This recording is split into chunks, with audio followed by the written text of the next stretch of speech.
So thank you for joining me, Mark. I really appreciate Sure. it. What an honor. What a pleasure. Earth Gratitude Woman. That kind of warms the cockles of my heart. Yeah, I think you know what's interesting, and I want this to focus on you and your wisdom. I don't want to take it too long, but I think all of us have that in common. We want clean air, we want clean water, we want healthy food to eat. I think we get lost in the weeds of how to do it. This will be a statistic you might like. I read this. So I think it's something like over 90% of Americans are pro-environment, think it should be like the number one thing on our agenda. Yeah. But that includes about 18-20% Republicans. Yeah. Number one thing on the agenda, not number 2 or 5, number one. So, you know, I think that we're all closer together on this than we know. I totally agree. Yeah. I think, yeah, one thing that really gives me hope is I'm convinced at the core of every, at least healthy human being, there are a lot of pathologies and mental illness. We bond with nature. We love life. We bond with each other. That's the primary truth of our reality. Should I be talking at this screen? Sure. It'll be weird. But you can look at me too. You didn't want to use the actual courtyard? You know, it's we could. Okay. We could. This is my standard screen. Actually, Right. where you are, which is where you are not, but where you are virtually is Highgrove, which is in England, and it's an organic farm owned by the Prince of Wales. Cool. So you're surrounded by what you love, even if we're surrounded by another thing that we all love, and it is gorgeous here. So we are at Syngergia Ranch, and it's interesting because this kind of bookends quite an extraordinary career for you. Oh, I don't know. It bookends. I think the future is unknown and open. Yeah.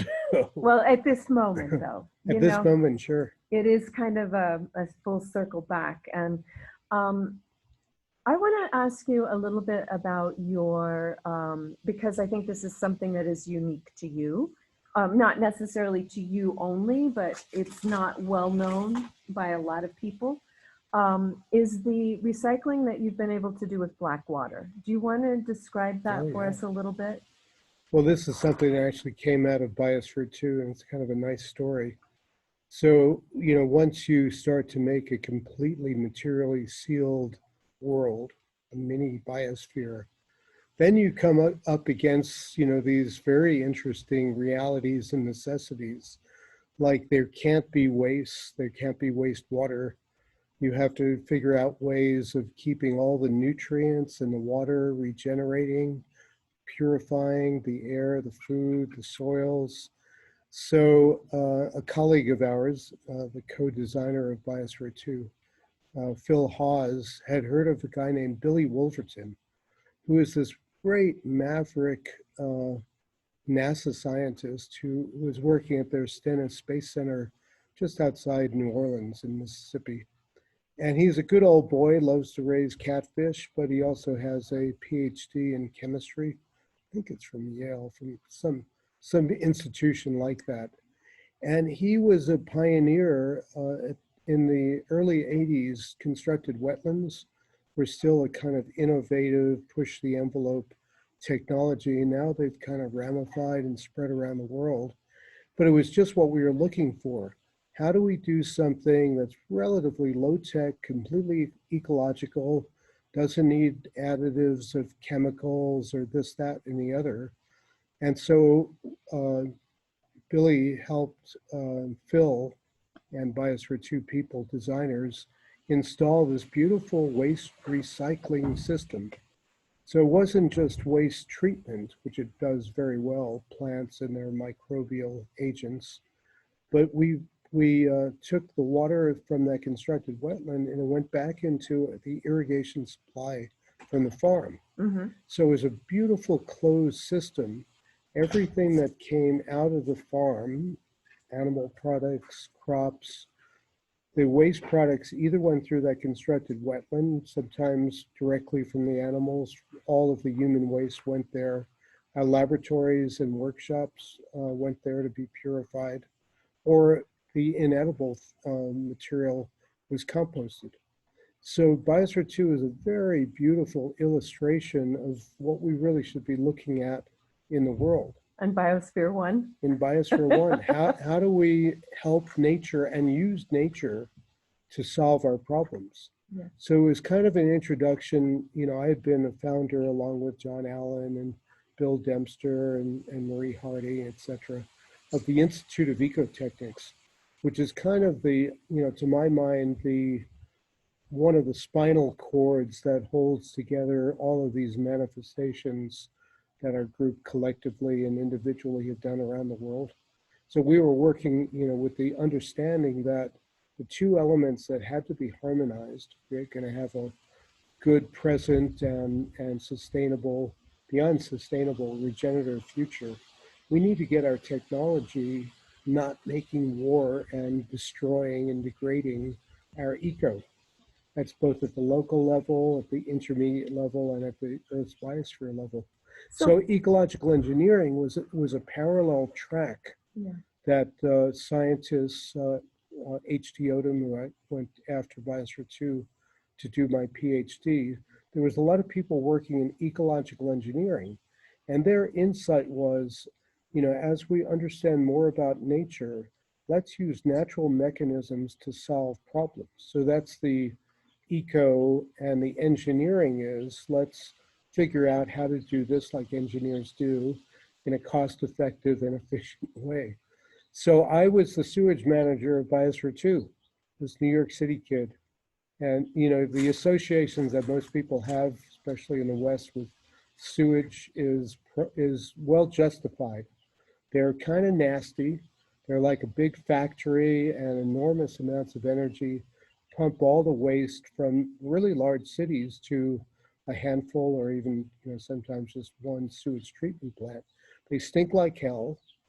And at the end of the day, they take out a certain amount of the pathogens, they leave a lot of the nutrients, and they dump it back into the groundwater or the ocean or rivers. It's really sad. So after Biosphere 2, I was motivated, let's get a PhD in this field of ecological engineering. And for my PhD, we went back to Mexico where we had collected the corals for Biosphere 2. So it was a beautiful karmic payback. You know, we'll go back, and in that area, all of the ecotourism and the local populations had no sewage treatment.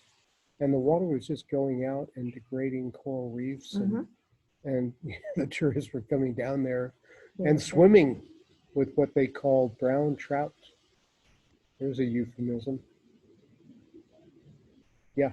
So just for the people that don't understand what a blackwater regenerative cycle can look like, can you just briefly tell us, like, okay, well, the sewage starts here and then it flows through XYZ? Well, it's not just, I mean, if we can separate, okay, blackwater refers to like toilet flushes, and sometimes because of the oil and grease and food scraps from kitchen sinks, that's blackwater. And it's, you know, it has more pathogens, you know, it's definitely to be treated and taken seriously. But of course, you know, when you think biospherically or ecotechnically, when you think any waste product is in fact a valuable resource for another system. So in Biosphere 2, it wasn't just the black water. Gray water refers to laundry, you know, sinks, you know, general wash up. In the case of Biosphere 2, it was also the urine and the wash down water of our animal bay, where we had our pigs and chickens and goats, and the wastewater from our laboratories and workshops. So all of that went there. And the first step, and it's typical if you're not connected to a huge sewage treatment plant, is we had the equivalent of septic tanks. So we had these tanks that were anaerobic, not to use too fancy a word, but basically, you know, a tank where there's very limited oxygen, And so a certain type of microbes and a microbial ecosystem begins the breakdown. Solids are separated, that's called primary treatment. Then in the case of Biosphere 2, by gravity feed from these septic tanks or anaerobic holding tanks, they were pumped through a series of interconnected, constructed wetlands. So this is where, a popular phrase actually makes sense, because people have understood that the wetlands of the planet, which are like almost everything else on the planet, is under great threat. Yeah. The wetlands are the kidneys of the earth. Right. And they have amazing properties, and they're usually near rivers or the interface of the land and the sea. That wetland plants and microbes have a great ability to take and detoxify toxins. So, we would pump this water. They were housed in 3 fiberglass tanks, and they were beautiful systems. We had floating plants, floating aquatic plants like water hyacinth and duckweed, but we also had emergent plants. An emergent wetland plant is one that has its roots in soil. So we, very simply put a bunch of soil in a series of burlap sacks, and this was a constructed wetland, and we kept that water there in general for 3 to 5 days, recirculating, and the plants grew luxuriously. I'll bet they did. And in Biosphere 2, again, nothing is wasted.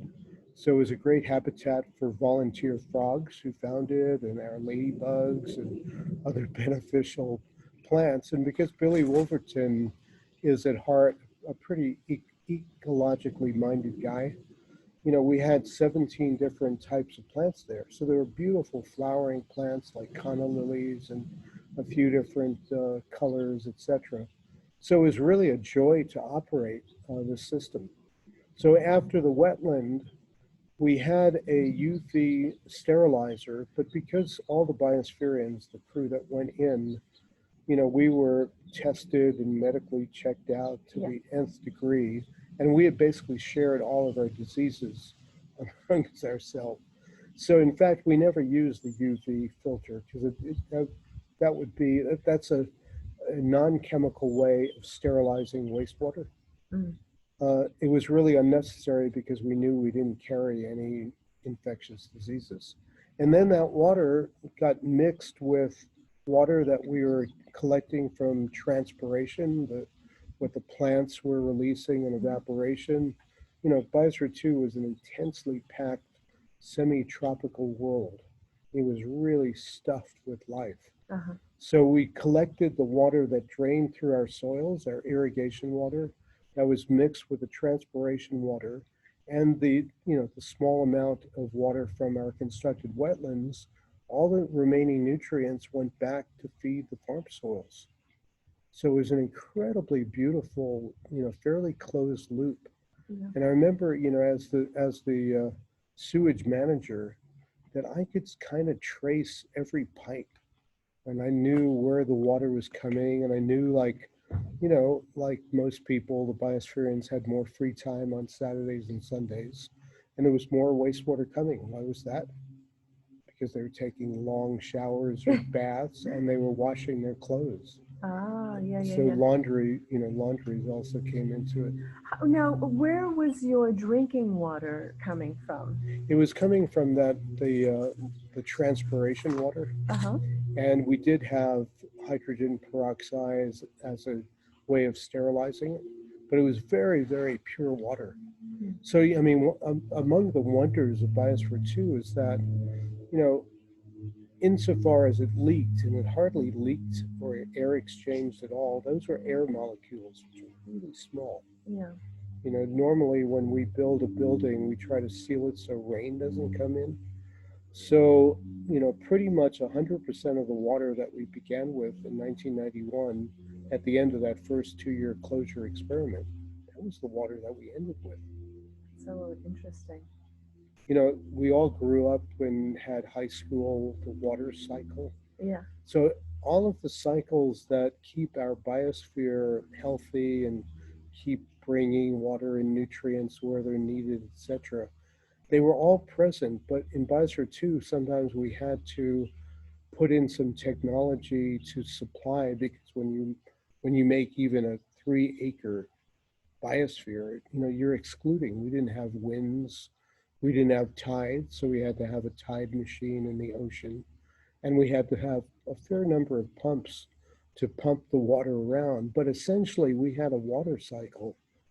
We had to have all those cycles. And the beautiful thing about Biosphere 2 is that all those cycles were incredibly accelerated.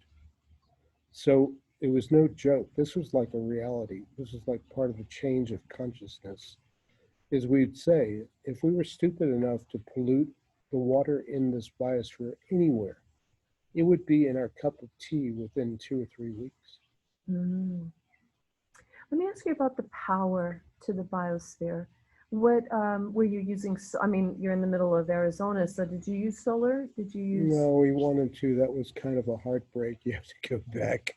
When, Biosphere 2 was launched in 1984. Right. And we began construction. It's a really beautiful project. People ever go there, but go online and look at it, or yeah, I've been there.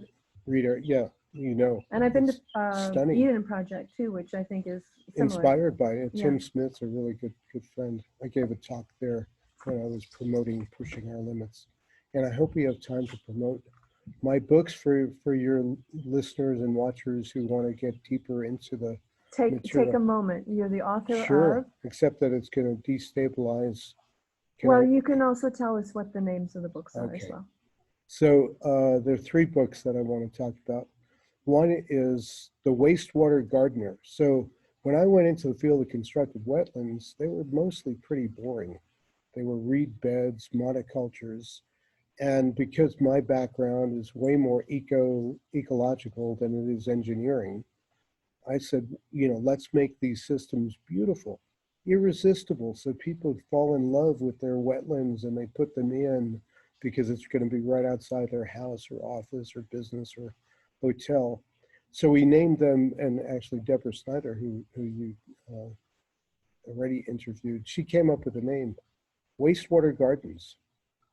Interesting. So the Wastewater Gardener was the first of the trilogy of books I want to highlight. And I love the subtitle we came up with, Preserving the Planet One Flush at a Time. And it's kind of it's eloquent, but not so beautiful, but anyway. and there are alternatives to flush toilets.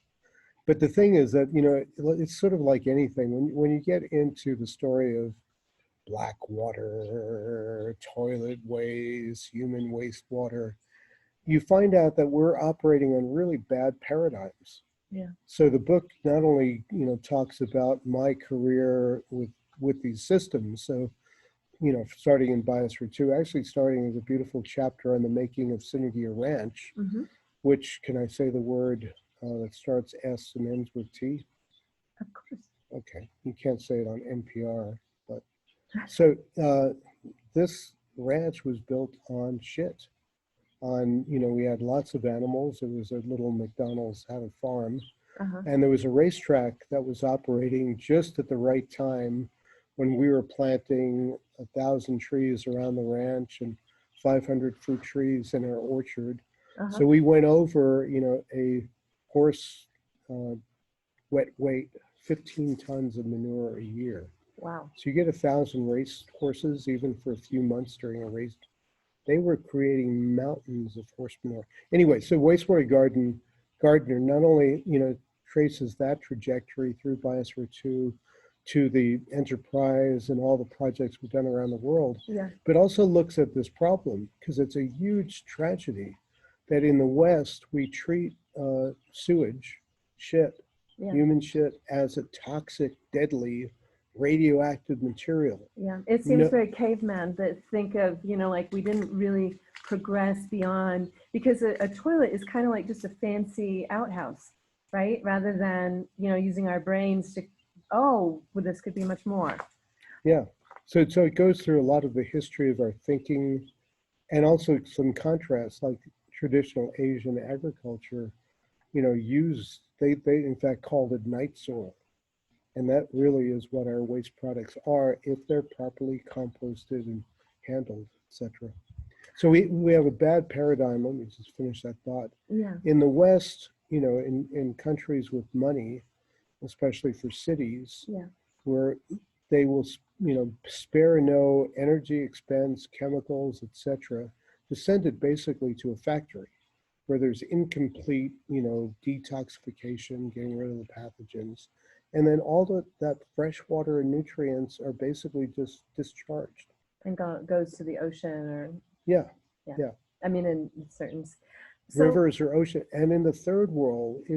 it is the leading source of death in the world. Lack of water. No, the pollution of potable water with badly treated or untreated sewage. The death rates among, third world, developing world, whatever you want to call it, poor countries, you know, diarrhea is a major killer. And then there's all the other waterborne diseases. So we have this very strange thing, and we've done a lot of our projects in the developing world because constructed wetlands, wastewater gardens are relatively cheap. They can be scaled up for a little complex of houses or a hotel to fairly big towns. Let's just for the sake of people that are kind of going, oh, but the smell. I think we should talk about that for a moment because Right. I've been around these wastewater gardens, reed beds, whatever, and they don't smell. No, yeah, and ours don't. I mean, we're really proud of that. And when we did our first tests in Mexico, of the systems we built that I did my PhD on, John Allen, when he'd come down, he would put a little deck chair and read a book right by the wastewater garden. And why he was doing that was it allowed the local people who were really nervous about the smell to come over, have a chat with John while they're and the secret to it is really very simple. We use subsurface flow wetlands and just a layer of 1.5 to 2 inches of gravel means that there's no exposed water, so there's no danger of kids playing in it, no mosquito breeding, and no odor. Yeah. Yeah. Yeah. Anyways, And then the water out of the I'm calling it a reed bed. You obviously have a more sophisticated garden approach to it. biodiversity. Yeah.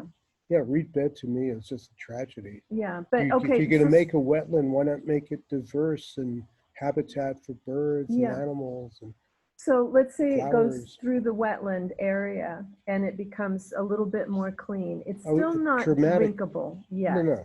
And But that's it not is, my goal. but it is at that point then able to do what? Like water the garden, or what's the second phase? Yeah, which was an evolution in Biosphere 2. I didn't have to think about it because all of that constructed wetland went into the irrigation supply. And I realized that the paradigm, even for the engineers, was we do this constructed wetland, make it as boring as possible and efficient. This is the downside of some engineers. And then we'll say it's treated, and it's actually treated to a higher standard. We're all technophiles, I think, in the West. Yeah. And, so we always used to joke that we should have a lock box at the end of the system and pretend that there were all kinds of fancy instruments. No, it is the power of nature, of microbes and those plants, Doing their thing. doing incredible amounts of work, like we were talking about what natural wetlands do. Yeah. But, so it was an evolution in my thinking that what we should do without water, it is pretty clean for sewage water, but it's still got some remaining nutrients and fresh water. Yeah. Is let's create more greenery, landscaping. You can irrigate an orchard with it.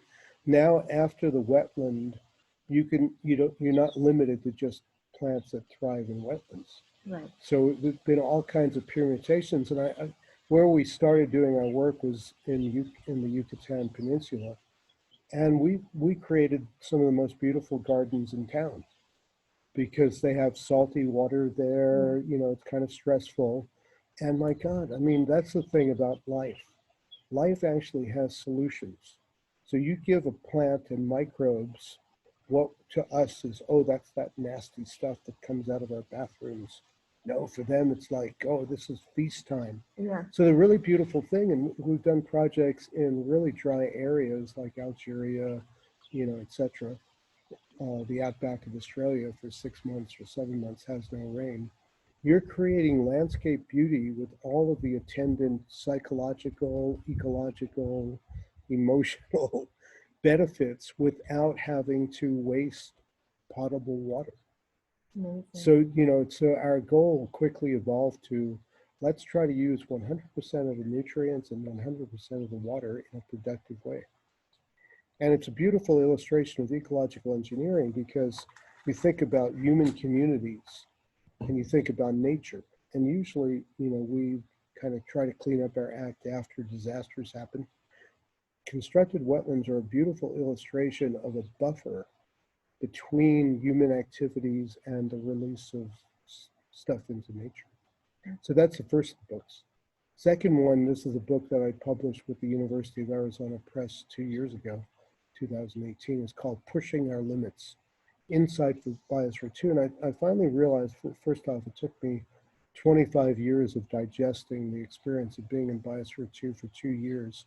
But I realized that there was no book that really tried to tell the story in a fresh way. Yeah. Because it's been so misunderstood. We can get to that. It was a great thing that it caught the world's imagination. That's okay. Everybody can find out the misunderstandings on their own. Let's anyway, talk with the reality. But pushing our limits. So I tried to really talk about what were our motivations in starting such a, I sometimes call it a kick-ass daring project, and that's an understatement. It was amazing. It was an amazing leap into the unknown. And it only turned out so successful because through 20 years of the Institute of Ecotechnics and having conferences, and when you're doing creative things, you find creative people. So we attracted a network of brilliant, ecologists, scientists, engineers from the micro level to the macro level to pull it off. And I also wanted to pull together all of the science, what was learned, what was the experiment really about.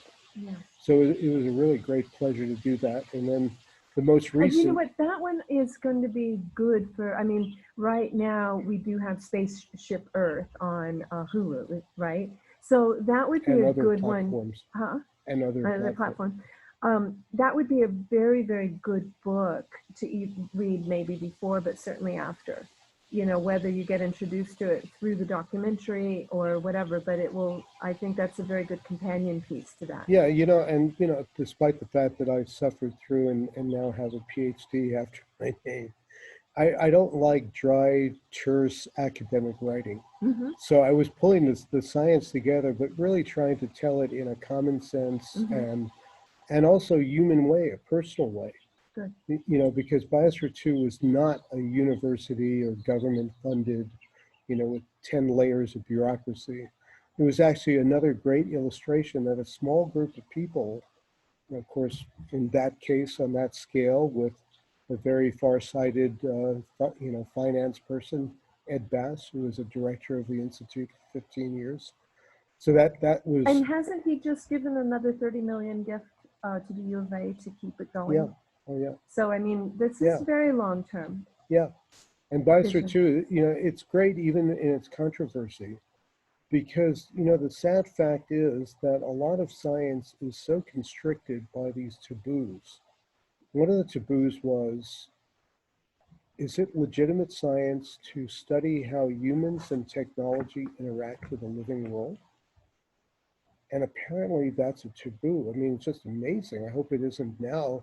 Because when you think about what we really need, world science and people and common sense and entrepreneurs and every level we can think of, this is the question of our time. And, so we were told when we built Biosphere 2 that we're 50 years ahead of the curve, ahead of our time. That's okay. Maybe you pushed humanity faster in the direction it needs to go. Well, this was the great thing that we caught the world's imagination, which was a great surprise. It was supposed to be a quiet R&D project in a fairly non-touristy part of southern Arizona. You've been there. Yes. For 6 months. It's a very non-touristy part. Unknown caller. for 6 months of the year, it's almost like being on the surface of Venus. But at that time, most people didn't even know how to spell the word biosphere. And Biosphere 2, and this is pre-internet. This is the old-fashioned satellite, vans that they up. Close to 1 billion people watched the re-entry of us coming out, after the 2 years.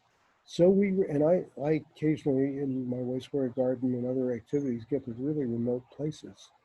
I've been stunned, like I'm thinking in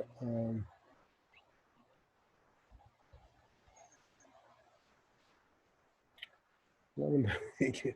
In the state of Oaxaca, actually. In the state of Oaxaca, I went with a friend who was a grad student at the University of Florida to this little village. And, because I like to tell my story and inspire people, I gave this slideshow for a whole bunch of mainly very indigenous Mayan and Spanish speaking, Mayan Indians. Mm-hmm. And they, as soon as I started doing the show, they recognized the images. Somehow the images of Biosphere 2 had gone up to this little mountain. They were innovating with organic coffee, place that was a birthplace of my Mexican friend, and that blew my mind. It's like, so anyway, so we permeated that, but the really interesting thing at this point in time is that the world is caught up so much with what we were doing that if we built Biosphere 2 now, people would immediately understand its significance. Absolutely. It's an experiment in can humans figure out how to do what they need to do, farm, technology, not for Mars, for living on Earth. Wow. Well, we have to the reason I'm saying for Mars is that I went to NASA recently, and they have a goal of getting humans on Mars by, I think, 2030. What, 10 years away, maybe 12 years away. So, I mean, it's very, very relevant. Well, yeah. And Biosphere 2 is a tricky one to compress to a soundbite because there are two major, objectives. And one is, as you're pointing out, to start learning how to make and what the problems are and what we know and don't know about creating mini biospheres. Because if we're going to live, not just, have a picnic and subsist for 3 or 6 months on places like Mars, we need to have a complex ecological system around us for ecological safety, for the human heart. Yeah. Can you imagine living in a world where you only have hydroponic wheat and potatoes, and 5 other food crops, and the food engineers have figured out how to make a diet?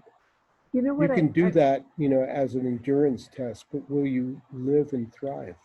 I think it's interesting because, and when I was talking to John a couple of days ago, I said, how can we protect our planet? And he said, the first thing I think we should realize is that our planet protects us. And so like all the things that we're studying or all the things we're reconnecting with, Mother Nature has already constructed for us.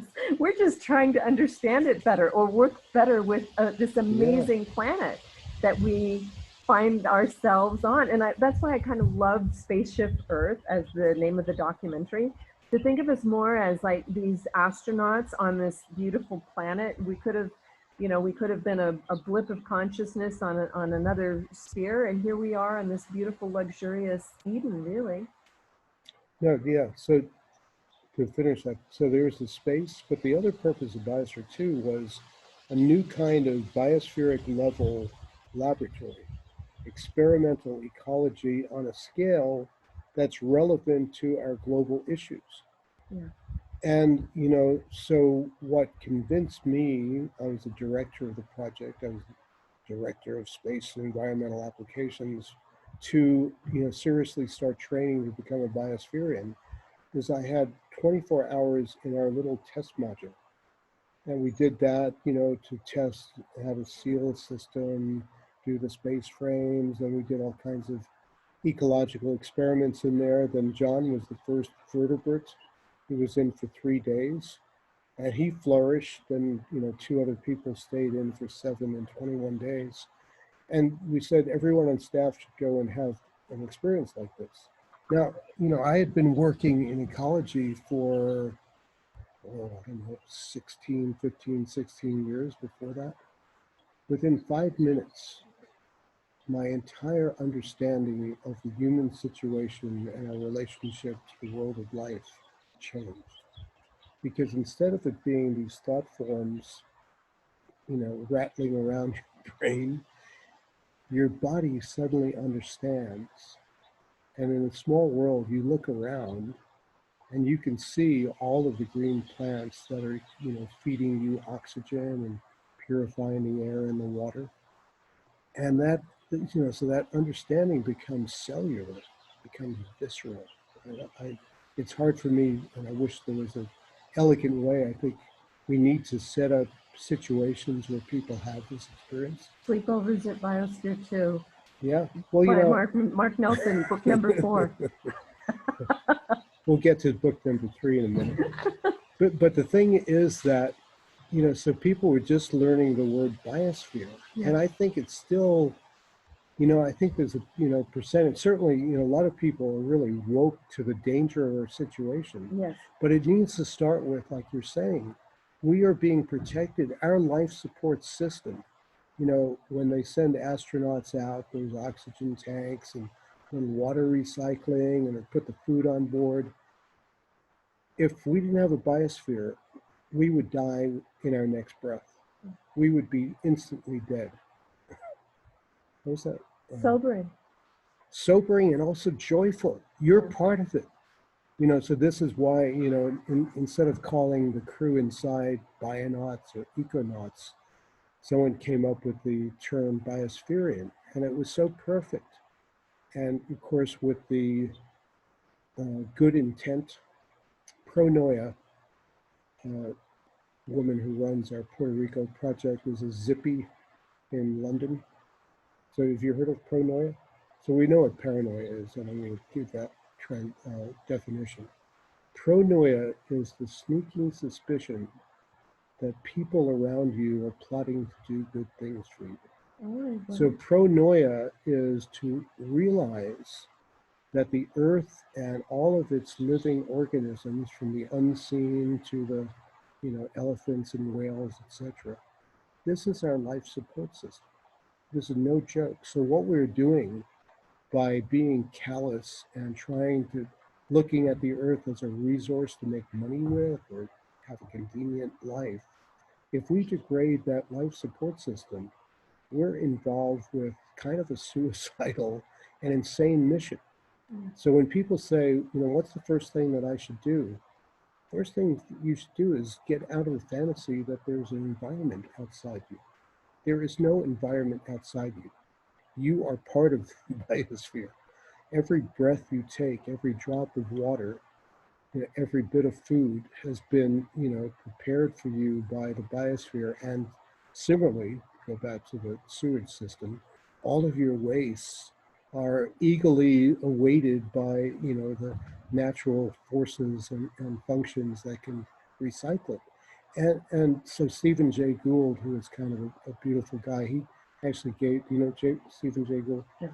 He is fairly famous archaeologist, punctuated equilibrium. He wrote columns for the Smithsonian. Really brilliant guy, beautiful writer, wonderful books about nature, etc. He actually gave the keynote speech when the second crew of Biospherians went in. But I love a quote of his. It says, "Unless we fall in love with the earth, we will not fight to defend it. Because we only fight and really get engaged if we love something." So love is, love is like an action term. And it's also like, my partner is a psychologist, and when I started hearing about nature separation syndrome and all these things, the last kid in the woods, it's like, and I'm a New York City kid, but I also remember going to Central Park or Prospect Park or the beautiful parks in Queens where I grew up. Put your inveterate city person into a park and they will respond. They can sense the beautiful. Park is beautiful. Yeah, It's beautiful. I have to ask. So greening our cities is also crucial. It's very crucial. I just saw a study that said that the redlined areas in cities can be up to 13 degrees hotter because of all of the concrete and the lack of trees and Yeah. cover. So I would agree. I want to ask, because I think this is, Okay, we're going to do the trilogy though. we The are, but I third- have, before we get off Biosphere, let me just ask you this. No, this is going to continue. Okay. My most recent book is Yeah. the second edition of Life Under Glass with a new subtitle called Crucial Lessons in Planetary Sustainability. And the real fun thing about this is this was a book that I and Abigail Alling, the marine biologist inside Biosphere 2, and Sally Silverstone, who's in charge of the food systems and also our co-captain, we wrote that book even before we came out of Biosphere 2. So for people, who, read about it or see Spaceship Earth and what was it like to be a biospherian? That is like a firsthand Chronicle during the time. chronicle, of what it was like. And I remember saying we should write a chapter on a day in the life, stealing the title from an old Beatles song, because I know, with the passage of time, as vivid as that experience is, you forget. Yeah. So we followed all of the biospherians on a certain day in June of our second year inside. Oh, And it's wonderful. fascinating because you really get a sense, what does it mean to be a biosphere? When we went in, that was just a term. How do we learn to actually function as a cooperative, conscious cooperative agent with the world that we've been put in charge of? So it's a beautiful analogy, I think, to the challenge for humans now. And it actually leads into the question I was thinking of asking you, which is 8 people, a visionary financier, visionary leader. But how do you, were you paid? What it was the glue that kept it all together? Oh, the glue. It's not just Biosphere 2. I'm laughing because we have a French friend who's made a couple of 3 beautiful films, Michel Decouste, and I'm sure I can't nail her French accent. But she was talking not just Biosphere 2, but this whole trajectory and how there are people that are still working Together. 40 years later. Yes. What is the glue that holds it together? And I think it's shared purpose and commitment. Because, okay, ethnically, the second, I do want to say, and I got laughter when I saw the film up at Sundance. Yeah, we had a Belgian, 2 people from the UK, and 5 Americans, 2 Jews, etc. But the second crew actually had 2 Mexicans, a Nepalese agriculturalist, and a woman from Australia. So Biosphere 2 started to get much more ethnically diverse. Mm-hmm. But the thing is that, what really holds together small groups of people is a shared vision.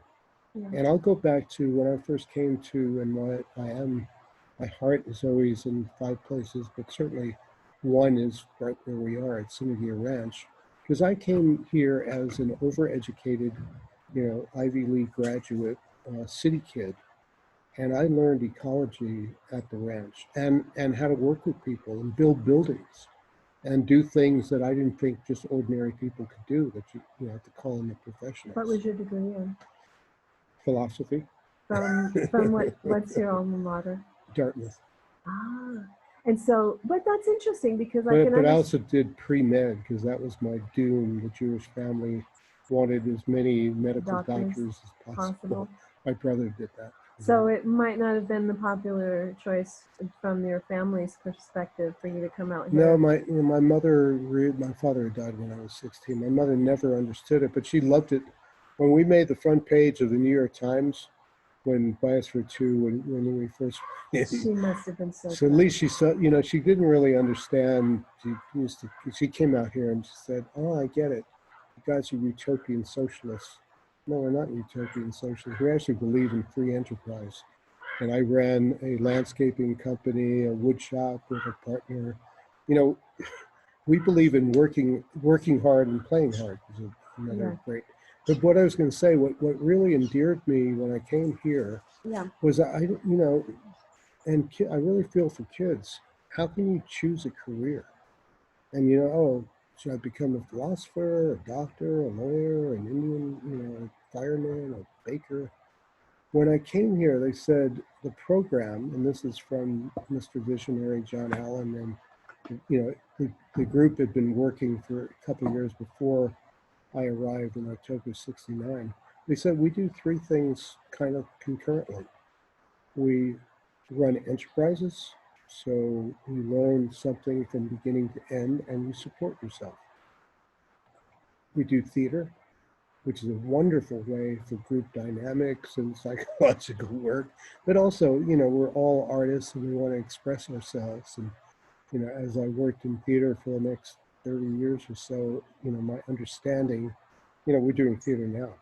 It's called the theater of an interview with a traveling gypsy who goes to interview. No, so there's theater in life, there's theater on the stage. And when we did our projects around the world, every project had a theater. We did outback comedies that we improvised, along with doing Brecht and Artaud and Shakespeare and whatever, for Aboriginal and outback redneck, kind of Australian redneck audiences. And the third thing that we do is we work on ecology. So wherever we are, we want to, one, integrate with the local cultures and communities.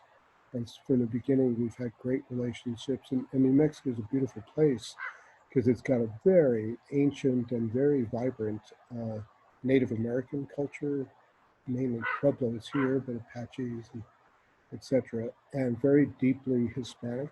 Mm-hmm. And it's always been a magnet. Santa Fe is a wonderful place because it's always been a magnet for kind of the creative, offbeat, spiritually inclined Anglo. So they truly say it's a land of three cultures.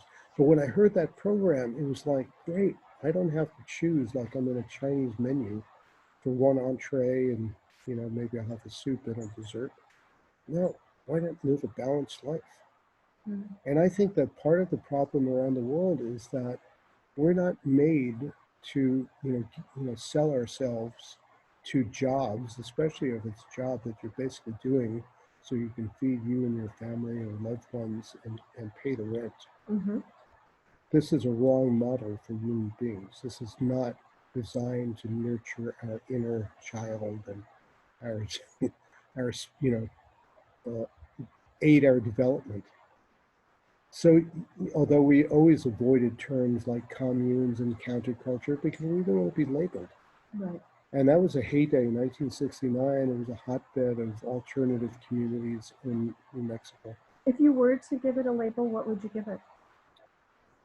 I'd say a fresh approach at how to live a human life, a satisfying human life. So, my issue, and I love, Matt Wolf for initiating it, Stacey Reese and Stanley Buckthall, two of the producers. I love that they made Spaceship Earth. And, there's only so much you can do in a 2-hour movie. Right. So there was a lot of emphasis on theater of all possibilities, not enough on Institute of Ecotechnics. Right. And without understanding Institute of Ecotechnics, it seems haphazard. Why do you have a project in Puerto Rico working on sustainable forestry in the tropics? Why do you go to really difficult, and I love the place, Birdwood Downs, you buy 5,000 acres of completely worthless, degraded tropical savanna. Why do you build a ship? It's not going to make you a lot of money, but if you really want to understand the planet, these are the things you do. And why? How long did you spend on that ship? I mean, that seems so extraordinary. And also, how many people were sailing around with you? What did you do with the wastewater in the ship? Well, I actually was trying to get some. I was only on the Heraclitus for about 3 months. I went out there. I was helping keeping the ranch. I was planting the orchard when the Heraclitus was happening. But that's another one. And the other thing when I speak to audiences, especially young people, is you're suffering because our culture likes you to lower your expectations of what you can do and what a collective, small group of you, friends, community can do. And I think it serves the powers that be to kind of make people feel impotent. Oh yeah, all I can do is. Can I want to ask you a little bit more about the model though, because inside the biosphere, at that point, and this kind of is okay. Now you are in a system where you can't be the entrepreneur, you cannot be the enterprising person that is earning your own. At that moment, did it feel different? Were you accumulating a salary or something? Were you a Yeah. little bit more like a normal person? And how did that feel? Because you only had 2 years of it and then you came out, or Well, you know, the thing about enterprise, and you know, when I first came to the ranch, you yeah, know, I had done all kinds of jobs after graduation. I was a taxi driver, a social worker, you know, I worked in the Time Life building, proofreading really terrible Time Life books, etc. You know, so when I heard, oh, enterprise, you know, my first thought is maybe I'll become a guard at the prison. Bad idea. If the question is, are you going to pull a trigger on an escaping prisoner? And I'm not ready to either do that or even answer the question, or become a taxi driver. So enterprises can be done at different levels. yeah, So, for example, in Australia, our entire project there was an enterprise. You know, and we produced you know, climatically adapted seeds to regenerate the savannas. We made hay. We sold horses and bred horses and turned off cattle and had a nursery. And you know, so the enterprise can be a collective one. So Biosphere 2 is best understood as an enterprise.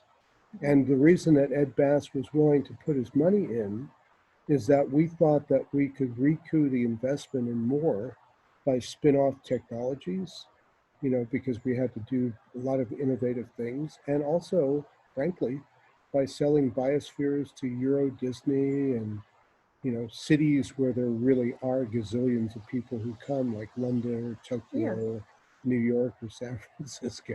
right, And unfortunately, that you know, because the media, you know, kind of made us a tar baby, that kind of ruined some of those prospects. So you mentioned that I was also at Eden. It kind of knocked my socks off. And Tim Smith is the first to say this was inspired by Biosphere 2. And I love the theme of Eden. I'm sure you heard this, is this to illustrate and make people see the symbiosis, the cooperation between people and plants.